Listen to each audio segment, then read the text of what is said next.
Cinema নিয়ে তো struggle করতেই হয়েছে।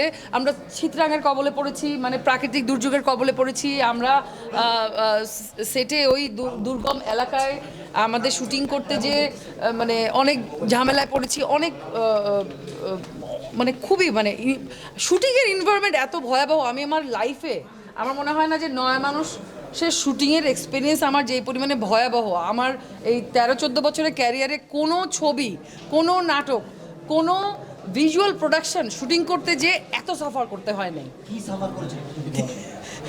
সাফার করেছি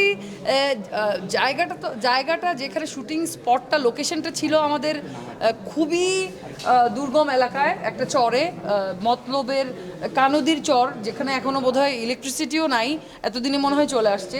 আমরা যখন ছিলাম তখন সৌরবিদ্যুৎ ছিল। একটা ঘরে এতগুলা মানুষ, এই যে আপনারা এত বড় জায়গা তাতেও এখানে এতগুলা মানুষের অ্যাকোমোডেশন হচ্ছে না। ওখানে ছোট্ট একটা ঘর, একটা স্কুল ঘর, ওখানে স্কুল ঘরের মধ্যে আমরা ইউনিটের প্রত্যেকটা মানুষ একটা কর্নারে পার্টি পেতে, আর্টিস্টরা ওইখানেই ছোট্ট করে একটু পিঁড়ির উপরে একটু মেকআপের জিনিসপত্র রেখে আমরা রেডি হয়েছি। ওই জায়গাটা শাড়ি দিয়ে দড়ি দিয়ে ঘেরাও করা ছিল, একটা সাইডে লাইটের জিনিসপত্র রাখা, ক্যামেরার ইকুইপমেন্ট রাখা, প্রোডাকশনের জিনিসপত্র রাখা, চার জিনিসপত্র সব এক জায়গায়। এমন লোকেশনটা কেন চুজ করা হলো? ওই লোকেশনটা চুজ করার কারণ হচ্ছে এইটা ওইরকম একটা লোকেশনের গল্প, এবং আমরা না লোকেশনটা একদম পেয়ে গিয়েছিলাম লাকিলি। চরের যে কয়েক ঘর মানুষ, মানে 20-30 ঘর মানুষ, তারা আমাদেরকে ভীষণ হেল্প করেছে।